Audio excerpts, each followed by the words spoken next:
আপনি কি প্রতিদিন 5-6 ঘন্টা পড়েন? তবু পরীক্ষার সময় মনে হয় আমি তো পড়েছিলাম কিন্তু কিছুই মনে থাকছে না। অন্যদিকে আপনারই কোনো বন্ধু হয়তো মাত্র 2-3 ঘন্টা মাত্র পড়ে পরীক্ষায় দারুণ ফল করেছে। তাহলে প্রশ্ন হলো, টপার্স কি সত্যি বেশি বুদ্ধিমান, নাকি তারা পড়াশোনায় এমন কিছু স্মার্ট টেকনিক জানে যা আমরা জানি না? আজকের ভিডিওতে আমি আপনাদের দেখাবো টপার্স কিভাবে কম সময়ে বেশি পড়াশোনা করে, কি হয় মনে রাখে এবং কি হয় পরীক্ষার আগে চাপ কমিয়ে প্রস্তুতি নেয়। ভিডিওটি শেষ পর্যন্ত দেখুন, কারণ শেষে আমি আপনাদের দেবো একটি সিম্পল স্মার্ট স্টাডি ফর্মুলা যা আপনি আজ থেকে ব্যবহার করতে পারবেন এবং পড়াশোনা উন্নতি করতে পারবেন। প্রথমে একটি গল্প বলি। দুজন বন্ধু ছিল, একজন রাহুল অপরজন অয়ন। দুজনের পরীক্ষা 30 দিন পরে। রাহুল প্রতিদিন বলে আজ অনেক পড়ব। সে বই খুলে বসে, 10 মিনিট পড়ার পর মোবাইল দেখে, তারপর আবার বই খোলে, কিছুক্ষণ পর ইউটিউব, তারপর নোটস বানায়, তারপর একই চ্যাপ্টার বারবার পড়তে থাকে। দিন শেষে তার মনে হয় আজ 5 ঘন্টা পড়েছিলাম, কিন্তু পরের দিন যখন তাকে আগের দিনের পড়া জিজ্ঞেস করা হয় সে অনেক কিছুই মনে করতে পারে না।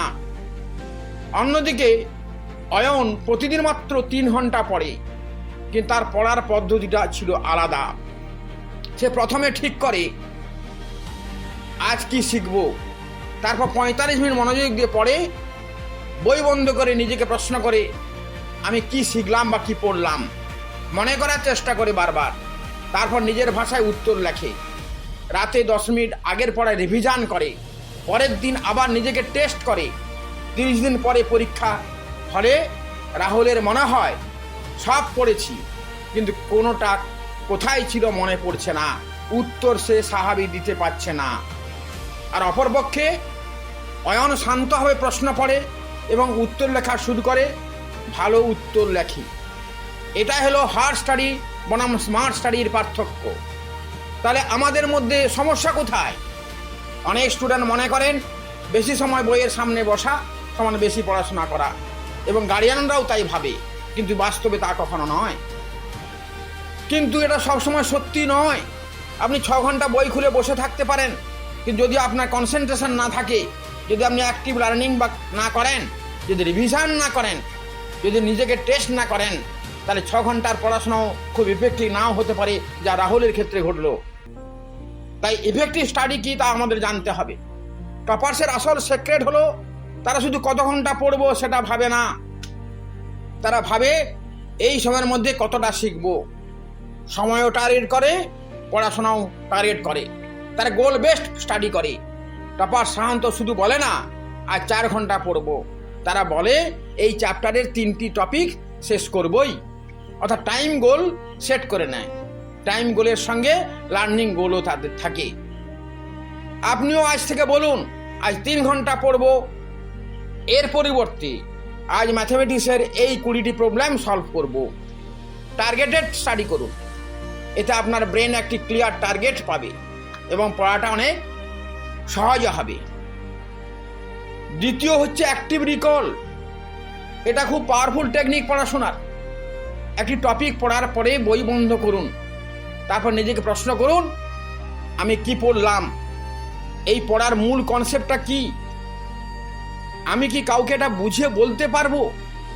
এই উত্তর যদি হ্যাঁ হয় তাহলে পড়াটা যথেষ্ট হয়েছে।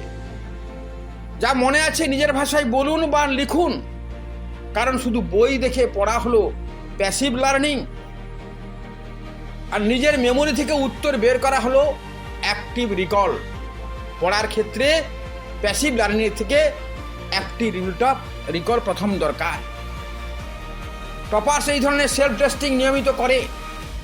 রিভিশনের সঠিক পদ্ধতিও আমাদের জানতে হবে। অনেক স্টুডেন্ট পরীক্ষা আসার আগের রাতে রিভিশন শুরু করে দেয়, এতে ঘাবড়ানো হয়।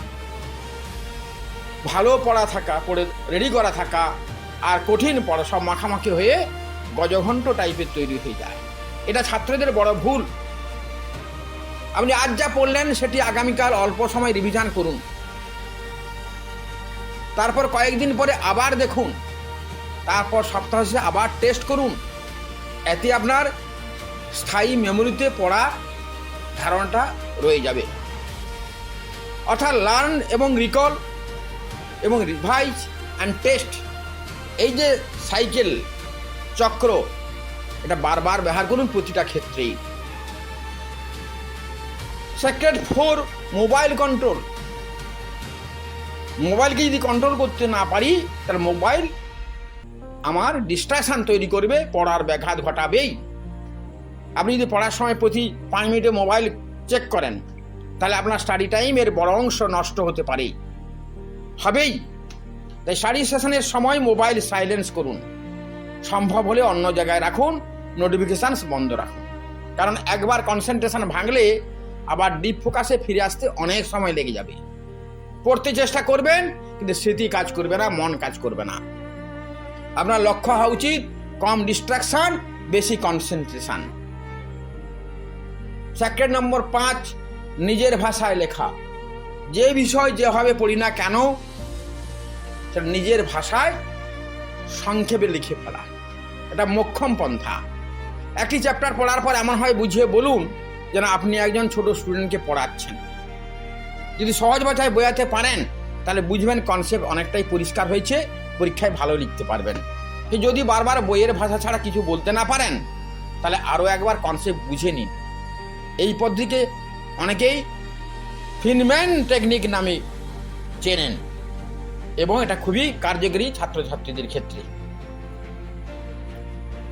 ষষ্ঠম সেক্রেট হচ্ছে প্র্যাকটিস টেস্ট, অর্থাৎ প্র্যাকটিস করা, নিজেকে যাচাই করা।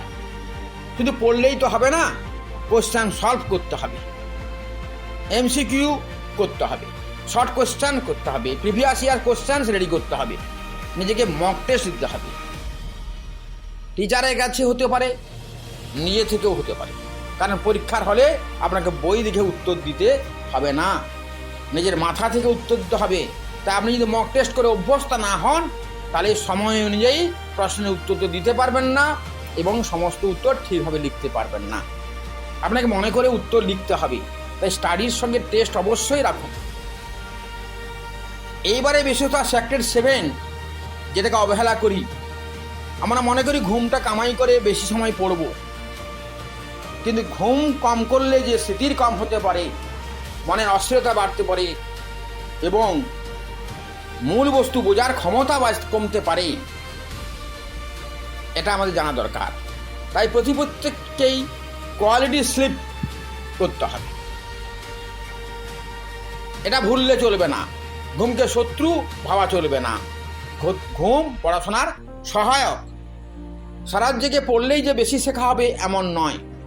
ভালো পড়াশোনার জন্য পর্যাপ্ত বিশ্রামও গুরুত্বপূর্ণ, ঘুম তার একটি। তাই নিজের বয়স ও প্রয়োজন অনুযায়ী নিয়মিত ঘুমের সময় ঠিক করতে হবে। 7 ঘন্টা ঘুমালেই ভালো। এখন আসুন পুরো বিষয়টাকে একটি সহজ ফর্মুলাতে নিয়ে আসি আমরা। Smart study formula. এই যে স্মার্ট, এস মানে সেটে ক্লিয়ার গোল, অর্থাৎ পড়ার আগে কি শিখবো তার একটা লক্ষ্য ঠিক করে নিতে হবে। এম, মিনিমাইজ ডিস্ট্রাকশন, মোবাইল ও ডিস্ট্রাকশন কমাতে হবে। এতে অ্যাক্টিভ রিকল, বই বন্ধ করে নিজেকে প্রশ্ন করতে হবে এবং দেখতে হবে সে প্রশ্নের উত্তর আমি করতে পারি কিনা, উত্তর দিতে পারি কিনা। আর রিভাইজ রেগুলারলি, নিয়মিত রিভিশন করা, যা পড়লাম রিভিশন করে পুনঃস্মরণ করা। টেস্ট ইউর সেলফ, নিজেকে যাচাই করতে হবে, পরীক্ষা করতে হবে যে আমার মনে আছে কিনা। লং আওয়ার্স নয়, ফোকাসড আওয়ার্স গুরুত্বপূর্ণ। আপনার হাতে যদি মাত্র 2 ঘন্টা থাকে তাহলে এভাবে করতে পারেন। প্রথম 45 মিনিট একটা নির্দিষ্ট টপিক মনোযোগ দিয়ে পড়ুন, পরের 10 মিনিট বই বন্ধ করে যা পড়ছেন তার রিকল করুন, পরের 5 মিনিট ছোট ব্রেক নিন, পরের 40 মিনিট কোশ্চেন সলভ করুন বা প্র্যাকটিস করুন, আর শেষ 20 মিনিট আজকের পড়া রিভিশন এবং সেলফ টেস্ট। এভাবে 2 ঘন্টা পড়া অনেক বেশি ভালো। এই পড়া পারপাসফুল হতে পারে, উদ্দেশ্য পূরণ হতে হবে। ভালো রেজাল্ট করার ক্ষেত্রে এটা মোক্ষম পন্থা। তাই প্রিয় ছাত্রছাত্রী জানাই, আপনার রেজাল্ট শুধু আপনি কত ঘন্টা বইয়ের সামনে বসে আছেন তার উপর নির্ভর করে না কখনো। আপনি কীভাবে পড়েছেন, কীভাবে রিভিশন করেছেন, কীভাবে প্র্যাকটিস করেছেন এবং পরীক্ষার সময় আপনার নলেজ কতটা ব্যবহার করতে পেরেছেন, সেইগুলো অত্যন্ত গুরুত্বপূর্ণ। তাই নিজেকে অন্যের সঙ্গে তুলনা করবেন না। কেউ 8 ঘন্টা পড়ছে, পড়ুক, কেউ 8 ঘন্টা পড়ে ভালো করছে বলে আপনাকে 8 ঘন্টা পড়তে হবে এমন নয়। আপনার লক্ষ্য হওয়া উচিত গতকালে নিজের চেয়ে আজ একটু ভালো করছেন কিনা, আপনি যা পড়েছেন তার এই 7টা পদ্ধতি ফলো করছেন কিনা। আপনার স্টাডি হার্ড হতে পারে কিন্তু স্মার্ট স্টাডি হয়েছে কিনা। আজ থেকে একটি চ্যালেঞ্জ নিন, আগামী 7 দিন প্রতিদিন একটি নির্দিষ্ট স্টাডি গোল ঠিক করুন, মোবাইল দূরে সরে রাখুন, অ্যাক্টিভ রিকল করুন, রিভিশন করুন এবং দিনের শেষে নিজেকে একটি ছোট টেস্ট দিন। 7 দিন পরে নিজেই দেখুন আপনার পড়ার কোয়ালিটি কতটা পরিবর্তন হয়েছে। যদি এই ভিডিওটি থেকে আপনি একটি নতুন স্টাডি টেকনিক শিখে থাকেন, মোটিভেশন পেয়ে থাকেন, ভিডিওটি লাইক করুন। আপনার কোনো স্টুডেন্ট, সন, ডটার, ব্রাদার, সিস্টার বা পরিচিত ছাত্রছাত্রীর কাজে লাগতে পারে মনে হলে এই ভিডিওটি তাদের সঙ্গে শেয়ার করুন। আর এমন সহজ, বাস্তব, কার্যকর study skill, spoken English student success এবং সেলফ ডেভেলপমেন্ট বিষয়ক ভিডিও পেতে জীবন দর্শন একাডেমি চ্যানেলটি ফলো করুন এবং সাবস্ক্রাইব করুন। নোটিফিকেশান চালু করে রাখুন যাতে পরবর্তী গুরুত্বপূর্ণ ভিডিওগুলি মিস না করেন। আর কমেন্ট বক্সে লিখুন, আমি স্মার্ট স্টাডি শুরু করব আজ থেকেই।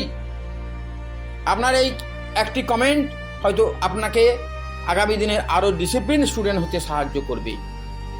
তাই মনে রাখবেন, টপার্স বেশি সময় পড়ি, টপার্স হয় না। তারা তাদের পড়ার সময়কে বেশি কার্যকরভাবে ব্যবহার করতে শেখে। তাই আজ থেকে শুধু বলবেন না আমি বেশি পড়ব, বলুন আমি আরও স্মার্টভাবে পড়ব, আর যা পড়ব তা বুঝব, মনে রাখব এবং প্রয়োগ করব। কারণ স্টাডি হার্ড নয়, study smart. Learn, improve, transform. আমি কার্তিক স্যার, মিস্টার কেসি প্রধান। দেখা হবে পরের ভিডিওতে। Keep learning, keep improving, keep growing. ধন্যবাদ।